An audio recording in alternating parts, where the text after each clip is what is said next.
पर ना चले तो कौम को मेरी कॉल का इंतजार करना है। कौम इन्हें इलेक्शन से भागने नहीं देगी, कप्तान की वार्निंग। यौम तशक्कुर के जलसे से खिताब में कहा, सब इलेक्शन की तैयारी करें, आज से टिकट्स की तकसीम शुरू करेंगे और 10 रोज़ में मुकम्मल करेंगे।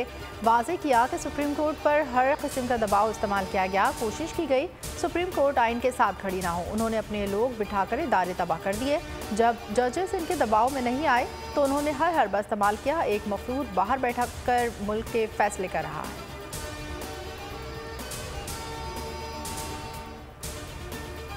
सुप्रीम कोर्ट के फैसले का भरपूर खैर मकदम। तहरीक इंसाफ के मौक़िफ़ की फतह। कामयाबी पर मुल्क भर में यौम तशक्कुर। कारकुनान पुरजोश, हकीकी आज़ादी के सफ़र को नई तवानाई मिल गई। शहर शहर लोग कप्तान का खिताब सुनने के लिए आए। लाहौर का लिबर्टी चौक सज गया। कारकुनान का समंदर उमड़ आया। कप्तान का खिताब 75 से ज़ायद शहरों में स्क्रीनों पर दिखाया गया। हुक्मरानों का अदलिया के खिलाफ प्रोपेगेंडा मज़ीद शदीद। वज़ीर आज़म हाउस में इत्तेहादी जमातों के सरबराहान का इजलास। नवाज शरीफ और आसिफ जरदारी वीडियो लिंक से शरीक हुए। वज़ीर आज़म ने अदालती फैसले के खिलाफ आज पार्लियामेंट में एक और करारदाद पास कराने का ऐलान कर दिया।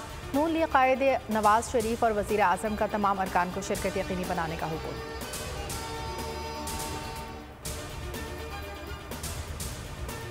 इलेक्शन कमीशन ने सुप्रीम कोर्ट के फैसले पर अमल दरामद शुरू कर दिया। इजलास के बाद पंजाब में इलेक्शन का नया शेड्यूल जारी। इंतखाबात 14 मई को होंगे। फंड्स के लिए वजारत खजाना को मरासला लिखा जाएगा। इलेक्शन प्लान और सिक्योरिटी के लिए निगरां पंजाब हुकूमत से रब्ता किया जाएगा। इंतखाबी अमले की तरबियत फिर शुरू की जाएगी। इलेक्शन वक्त पर होंगे, वक्त से पहले नहीं। मरीम नवाज की ढटाई। कहा, हमेशा मुंतखब वज़ीर आज़म को निकाला, किसी वज़ीर आज़म को मुद्दत पूरी नहीं करने दी गई।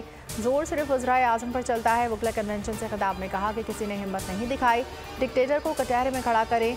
इमरान खान पर लफ्ज़ी वार करते हुए कहा कि कुछ ऐसे अदालत बुलाने पर चारपाई के नीचे छुप जाते हैं। काले कोट वाले मेरा फ़ख्र हैं, मुल्क पर जद्दोजहद करेंगे।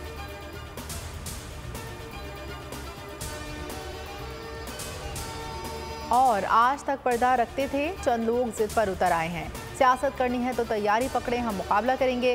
बिलावल भुट्टो का चैलेंज। कहा, सूबों का हक छीना जा रहा था, तब असको नोटिस कहाँ था? बेनसीर भुट्टो शहीद हुई तो कहाँ थे?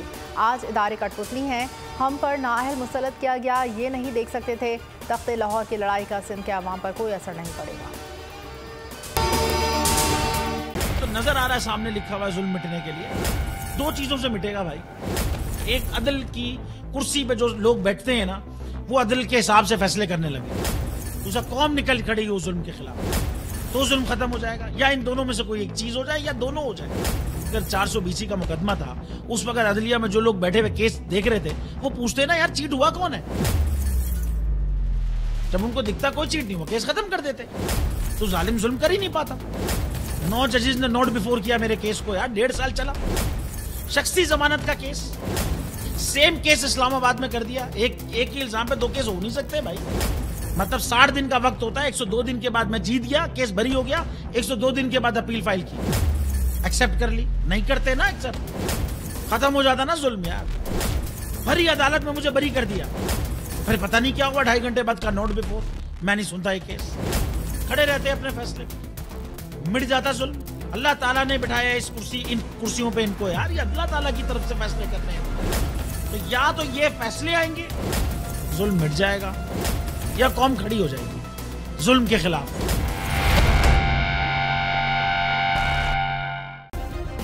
सब्सक्राइब करें और बेल दबाएं ताकि कोई खबर रह न जाए।